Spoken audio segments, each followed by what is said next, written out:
నమస్తే, నా పేరు శివాజీ.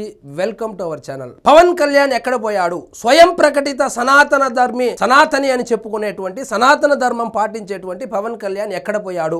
సిట్ రిపోర్ట్ ఇచ్చింది కదా, వచ్చి కల్తీని కాదు అని చెప్పాలి అని చెప్పి వైఎస్ఆర్సీపీ వాళ్ళు ప్రతిరోజు బయటికి రా అని చెప్తే వచ్చాడు. నిన్న దూలదీర్చేశాడు. ఎక్కడి నుంచి మొదలు పెట్టాడంటే, రాజశేఖర్ రెడ్డి గారు 7 కొండలు ఎందుకు 2 కొండలు సాలదా, అక్కడి నుంచి క్లీన్ చిట్ ఎవడరా మీకు ఇచ్చింది? అసలు ఒళ్ళు ఎట్లుంది మీకు? వాళ్ళు చెప్పింది అని మీరు ప్రచారం చేస్తూ ఉండేది ఏంది? సో వాళ్ళు నిజాలు అక్కడ ఫ్లెక్సీలు పెడితే దాన్ని సించేదానికి పోతారా? సో ఖచ్చితంగా మేము మాట్లాడతాము, ఈ కేసులో ఎవరిని వదిలిపెట్టేది లేదని చెప్పి కుండ బద్దలు కొట్టి చెప్పేశాడు. క్లీన్ చిట్ ఇచ్చిందని చెప్పి సాక్షాత్తు మాజీ ముఖ్యమంత్రి అయినటువంటి జగన్మోహన్ రెడ్డి అసత్య ప్రచారాలు చేస్తారా? ఎవరిచ్చారు మీకు క్లీన్ చిట్? ఏమని చెప్తా ఉంది ఆ సిట్ రిపోర్ట్? ఏమని చెప్తా ఉంది? ఇది అసలు నెయ్యే కాదు, సింథటిక్ గీతో తయారు చేశారు. మరి ఆ సింథటిక్ గీ ఏ విధంగా తయారు చేశారంటే కొన్ని రసాయనాలు వాడి తయారు చేశారని చెప్పి సిట్ రిపోర్ట్ ఇస్తే మీరు వచ్చి మీ సాక్షి పేపర్లో ప్రతిరోజు ఏమని ప్రచారం చేస్తూ ఉన్నారు? కల్తీ నెయ్యి జరగలేదంట, ఏంది సత్యమేవ జయతే. జగన్మోహన్ రెడ్డి గారు ఫోటో పెట్టి ఆయనకు 3 నామాలు పెట్టి ఆయన ఏదో పెద్ద పీఠాధిపతిలాగా సత్యమేవ జయతే, నేను నమ్ముకున్నవాడు తప్పు చేయడు, నేను నమ్ముకున్నవాడు మగాడని చెప్పి ఎలివేషన్లు వేసుకుంటారా? అక్కడ జరిగింది ఏంది? అసలు నెయ్యే కాదు, జగన్మోహన్ రెడ్డి గారు ముఖ్యమంత్రిగా ఉన్నప్పుడు తిరుమలలో తయారు చేసిన లడ్లన్నీ రసాయనాలతో తయారు చేసింది అని ఆ సిట్ రిపోర్ట్ ఇస్తే మీరేమని ప్రచారం చేసుకుంటా ఉన్నారు? ఆవు కొవ్వు లేదంట, పంది కొవ్వు లేదంట. తొందరెందుకు సుందరవదన అన్నట్లు ఆ కెమికల్స్ దేని ద్వారా తయారు చేశారో కనుక ఇప్పుడు పట్టుకుంటే ఆ కొవ్వు వ్యవహారం కూడా బయటపడుతుంది, మీ కొవ్వు కూడా దిగిపోతుంది.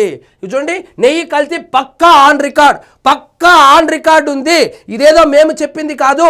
సుప్రీంకోర్టు నియమించినటువంటి ఆ సిట్ అధికారులు ఎవరైతే ఉన్నారో వాళ్ళు సమగ్ర విచారణ చేసి రిపోర్ట్ ఇస్తే ఆన్ రికార్డు ఉంది. జగన్మోహన్ రెడ్డి గారి హయాంలో తిరుమల తిరుపతి దేవస్థానంలో ఆ తయారు చేసినటువంటి ప్రసాదాల్లో కల్తీ నెయ్యి వాడారు. అది నెయ్యే కాదు, రసాయనాలతో తయారు చేసినటువంటి సింథటిక్ గీ అని ఆన్ రికార్డు ఉంది. దాన్ని అసత్య ప్రచారాలు చేస్తారా అని చెప్పి పవన్ కళ్యాణ్ గారు రా అంటే వచ్చాడు, దూలదీర్చేశాడు. ఇప్పుడు సోషల్ మీడియా మొత్తం ఇదే వైరల్ అవుతా ఉంది. చూడండి, గొడ్డు పందికొవ్వు ఉందని ఎన్డీడీబీ నివేదికలో ఉంది. మరి వైకాపా నేతలకు క్లీన్ చిట్ ఇచ్చింది ఎక్కడ? ఈ కుంభకోణంతో ప్రమేయం ఉన్న ఎవరిని వదిలిపెట్టాం. సున్నితమైన అంశమని తెలిసినా ప్రజల ముందుకు తెచ్చాం. ఉప ముఖ్యమంత్రి పవన్ కళ్యాణ్ నిన్న ఆయన సుదీర్ఘంగా మాట్లాడారు. మొదట్లో ఈ కేసు బయటపడినప్పుడు ఇది మాట్లాడితే ఏ విధంగా జనాల్లో ఏమనుకుంటారని చెప్పి మేము 2-3 రోజులు ఆలోచించాము. కానీ ఈ విషయము మనకు తెలిసినప్పుడు, మనల్ని నమ్మి జనాలు ఓట్లేసి గెలిపించినప్పుడు ఈ విషయాన్ని మనం బహిర్గతం చేయకపోతే మనము తప్పు చేసినటువంటి వాళ్ళం అవుతాము.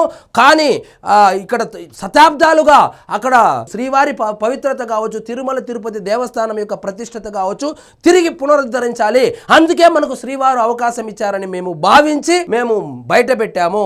మేము బయట పెడితే అది సుప్రీంకోర్టు వరకు వెళ్ళింది. ఇప్పుడు సుప్రీంకోర్టు వాళ్ళే వచ్చి అది నెయ్యే కాదు, మొత్తం కెమికల్స్ వాడారని చెప్పి తేలిపోయింది.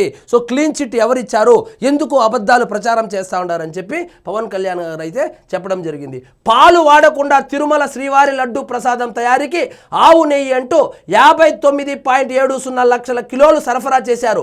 దీని తయారీకి 58 లక్షల పామ్ కెర్నల్ ఆయిల్, సుమారు 1.70 లక్షల కిలోల రసాయనాలను వాడారు. ఇప్పుడు సరే, ఏమి జరగలేదు కాబట్టి ఇప్పుడు డిస్కషన్ చేస్తూ ఉన్నాము. ఆ కెమికల్స్ మోతాదు ఎక్కువైపోయి ఏదైనా జరగరానిది జరిగిపోయి ఆ ప్రసాదాలు తిని ఎవరైనా చనిపోయి ఉంటే ఏంది పరిస్థితి? ఆ ప్రతిష్టతను తిరిగి మనము తీసుకొని వచ్చేవాళ్ళం కదా. సో అందుకే చెప్పేది, సో హిందువులంటే గిట్టని వాళ్ళని, హిందూ సాంప్రదాయాల మీద గౌరవం లేని వాళ్ళను, హిందూ దేవుళ్ళను అంటే అపహాస్యం చేసే వాళ్ళను రాజకీయ నాయకులుగా ఎన్నుకుంటే వాళ్ళు అధికారం చేపడితే ఎంతటి ప్రమాదమో, ముందుగా సమాజానికి ఎంత ప్రమాదమో, దేశానికి ఎంత ప్రమాదమో ప్రత్యక్ష ఉదాహరణ జగన్మోహన్ రెడ్డి గారు.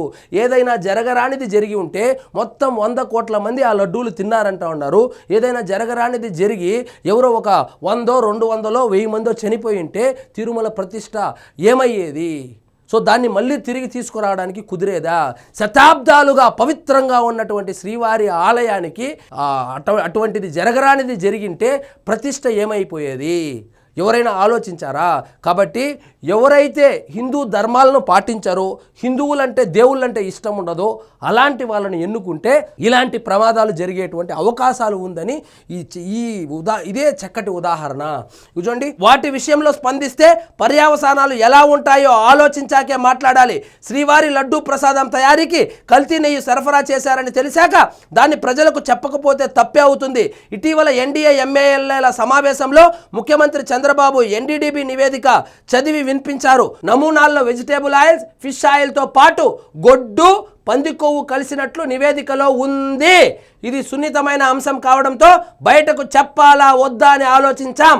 కల్తీ నెయ్యిపై కళ్ళ ముందు నివేదికలున్నా మేం మాట్లాడకపోతే అందరికీ తెలిసి ఎందుకు చెప్పలేదనే ప్రశ్నలు ఎదుర్కోవాల్సి వస్తుందని కొందరు దీన్ని కూడా అనుకూలంగా మలుచుకునేందుకు రాజకీయ లబ్ధికి ప్రయత్నిస్తున్నారని తెలుసు. ఇంకొక చాలా మంచి మాట మాట్లాడారు.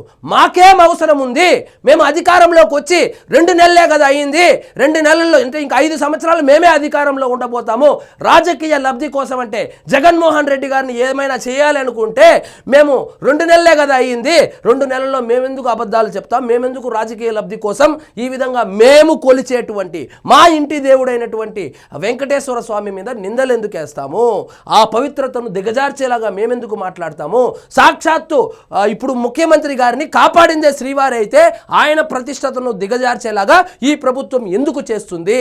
అసలు ఈ ఫ్యామిలీ ఏదైతే ఉందో, జగన్మోహన్ రెడ్డి గారి ఫ్యామిలీ ఏదైతే ఉందో వాళ్ళకెందుకో వెంకటేశ్వర స్వామి అంటేనే పడదు. వాళ్ళు ఎందుకో కక్ష పెంచుకున్నారు. దేవుని మీద కక్ష పెట్టుకున్న వాడు బతికి బట్టగట్టినటువంటి చరిత్రలో లేదని చెప్పి ఆయన అయితే చాలా స్పష్టంగా చెప్పాడు. అదే నిద్రపోయేవాడిని లేపి తన్నించుకోవడం అంటే ఇదే, అది వైఎస్ఆర్సీపీ వాళ్ళకి అలవాటు. రా బయటికి రా, సనాతని ఎక్కడున్నాడు, సనాతన ధర్మం గురించి మాట్లాడుతూ రా రా అన్నారు, వచ్చాడు, మొత్తం బట్టలు ఇప్పేశాడు. ఇప్పుడు ఇది మొత్తం వైరల్ అవుతుంది సోషల్ మీడియాలో. సో ఇదండి ఈరోజు మన టాపిక్. మీకు ఈ వీడియో నచ్చినట్లయితే లైక్ చేయండి, షేర్ చేయండి, ఛానల్ మాత్రం సబ్స్క్రైబ్ చేసుకోవడం మర్చిపోవద్దు.